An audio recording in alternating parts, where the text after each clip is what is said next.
This is Dr. Cameron Kyle Seidel, ER and critical care doctor from New York City. 9 days ago, I opened an intensive care unit to care for the sickest COVID-positive patients in this city. In these 9 days, I have seen things I have never seen before. In treating these patients, I have witnessed medical phenomenon that just don't make sense in the context of treating a disease that is supposed to be a viral pneumonia. 9 days ago, I presumed I was opening an intensive care unit to treat patients with a virus causing a pneumonia that was ravaging lungs across the world, starting out as something mild, cough, a sore throat, and progressively increasing in severity until ultimately ending in something called acute respiratory distress syndrome, or ARDS.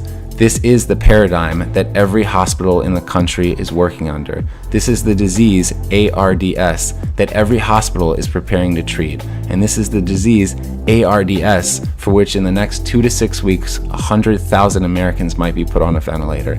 And yet, everything I've seen in the last 9 days, all the things that just don't make sense, the patients I'm seeing in front of me, the lungs I'm trying to improve, have led me to believe that COVID-19 is not this disease, and that we are operating under a medical paradigm that is untrue.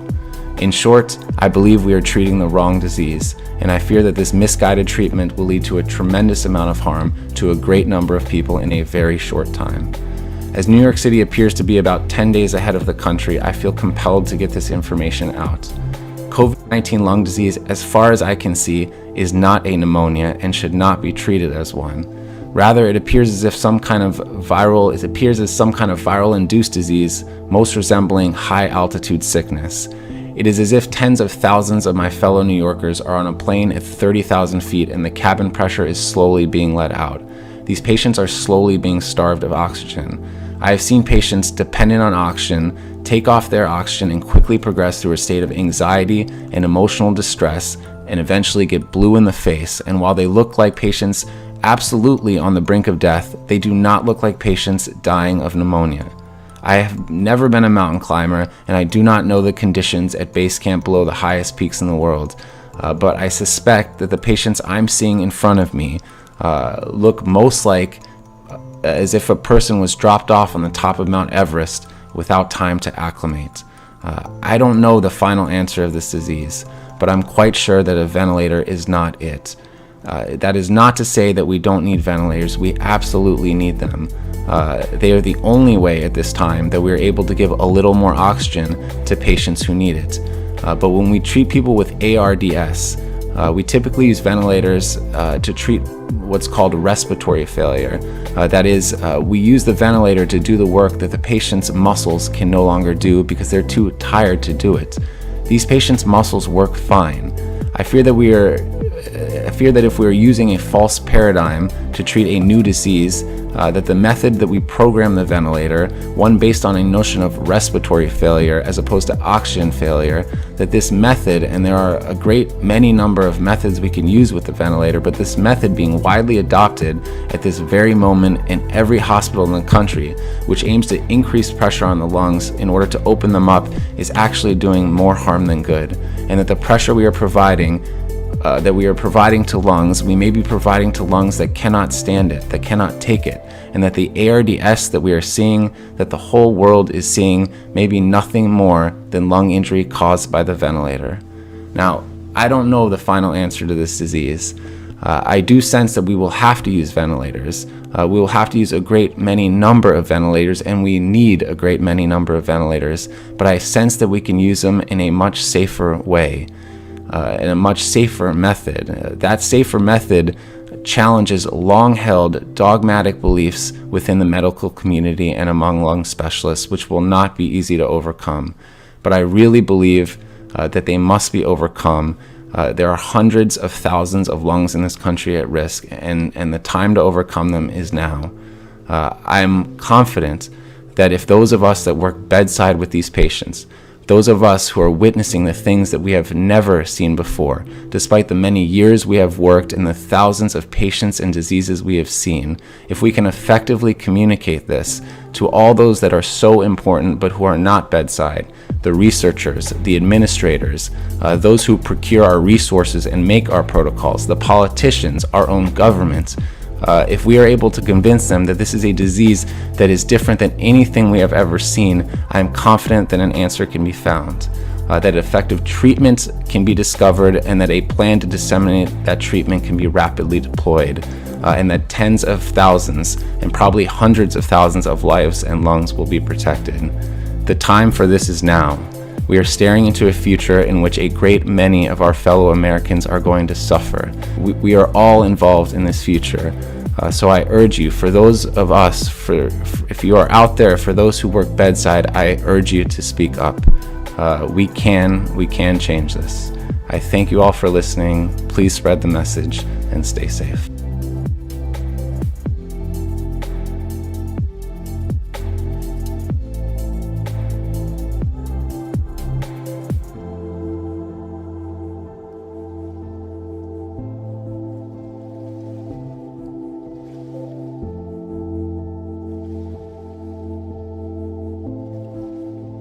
Decided to come forward so that the public can know the truth.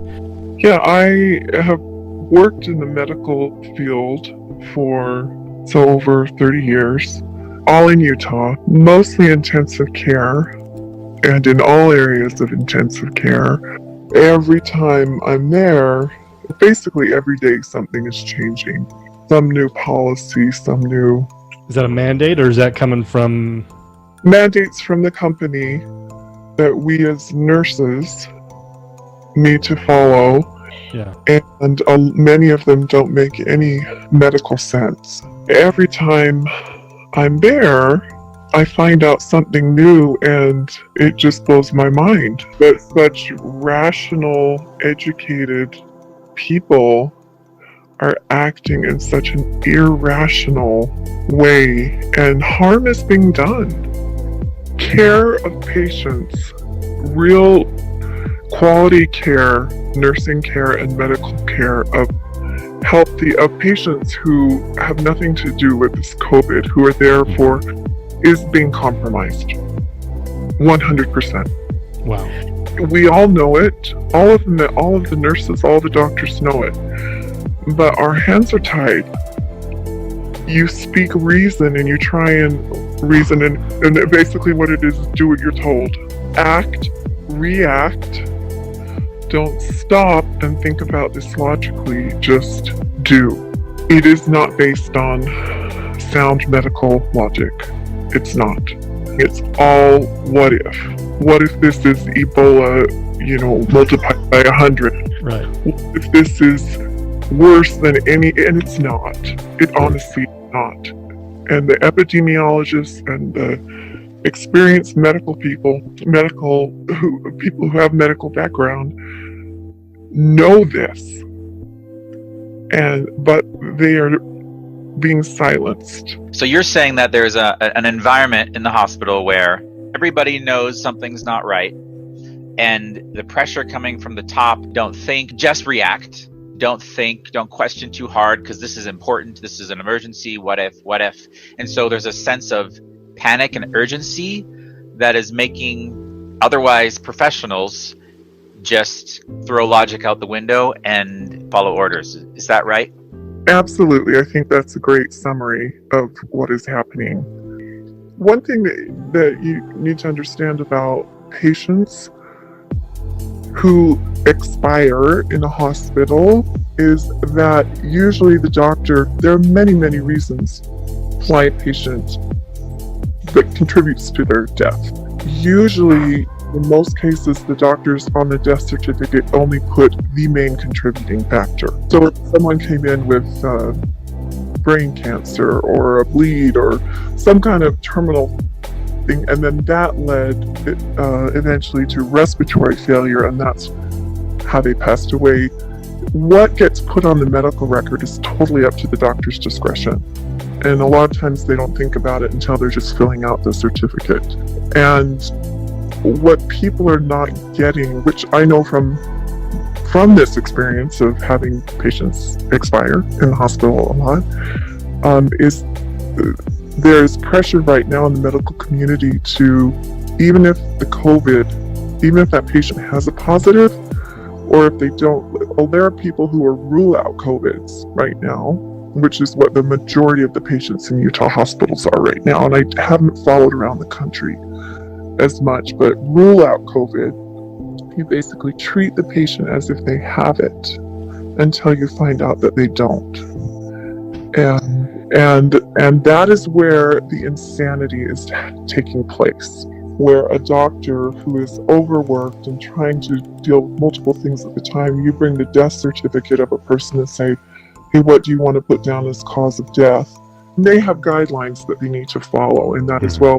But sometimes I don't think they're doing anything, sinister with it. But I do know that there is a push, and I don't know if it's coming from administration or where it's coming from the World Health Organization, the CDC. I don't know, that if a patient dies, if they are COVID positive, you put COVID as the cause of death. I think that the HIPAA rules are being manipulated, are being used to the advantage of those who want to not disclose information that would actually make people more at ease and go, oh, this person was a brittle diabetic. Oh, they had obese, all these other things. There was a patient who passed away in a nursing home under hospice care, which means you're basically you're dying because they had I don't know how they ended up getting a COVID test. That's bizarre that you would do that on a hospice patient, but that they would get a COVID test positive. That person didn't die of their terminal disease. They died of COVID. This is what is happening.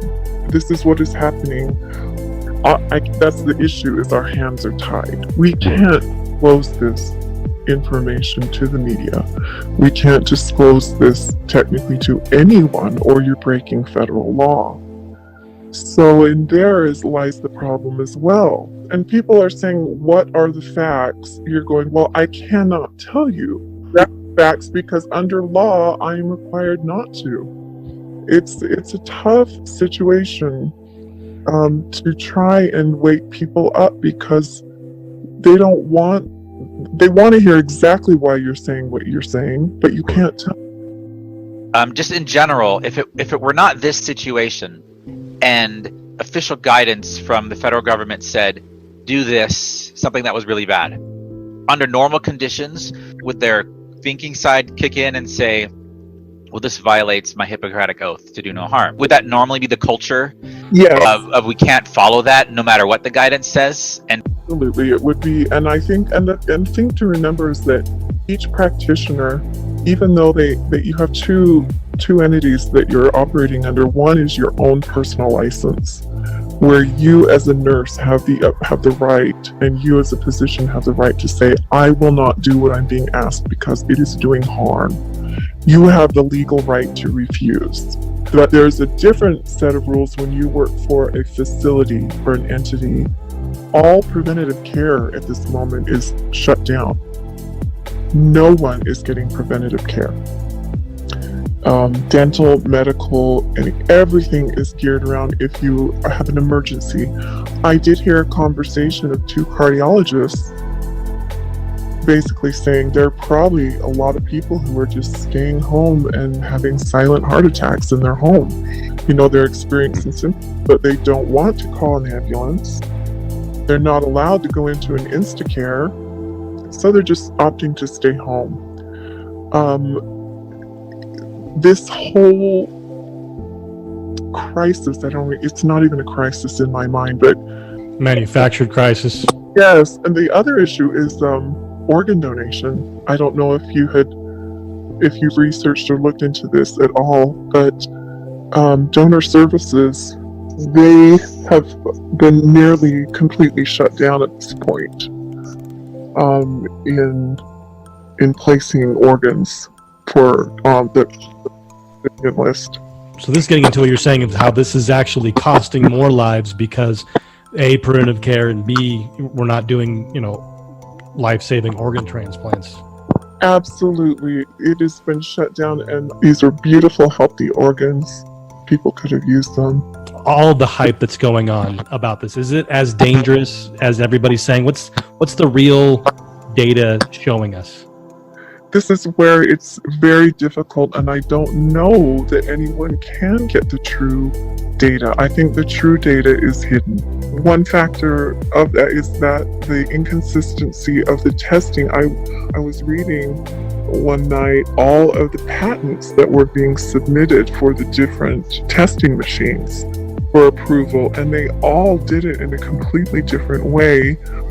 And as the lab worker said, you don't know for sure. You can't say 100% positive that if their test comes back. Some are being sent out to facilities. Some of them are done in facility, and every one of these are not uniform testing.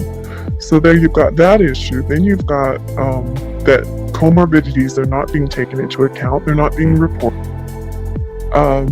And then you can say there are COVID patients being admitted for COVID, but they're considered kind of COVID until it's ruled out. Once they're ruled out, they don't say, oh, never mind, scratch that number. The number stays.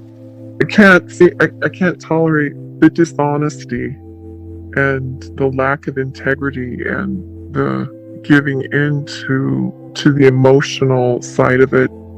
We're acting as if everyone has end-stage AIDS. We have an immune system that is constantly being bombarded by invaders that our body just takes care of it, and we don't skip a beat. They're treating every single staff member and patient as if they have no intact immune system. They're not facing it with rationality. There's no I don't hear anyone saying, hey, do this to strengthen your immune system. Get outside, get sunshine, eat healthy food. Any of your unhealthy habits that stress. Here's the thing, stress is one of the top producing, when you produce cortisol in your body and you get this stress response, your immune system is weakened. The fear, it's fear of the unknown. It's taking advantage of uneducated people who do not understand how their bodies work and do not understand the physiology of the amazing immune response that your body produces. And they don't understand the basic concepts of freedom and liberty. This is the prime environment and situation for people to come in and take control. The population right now is prime to be subject to tyranny. And what can I do about it personally? I can do something like this.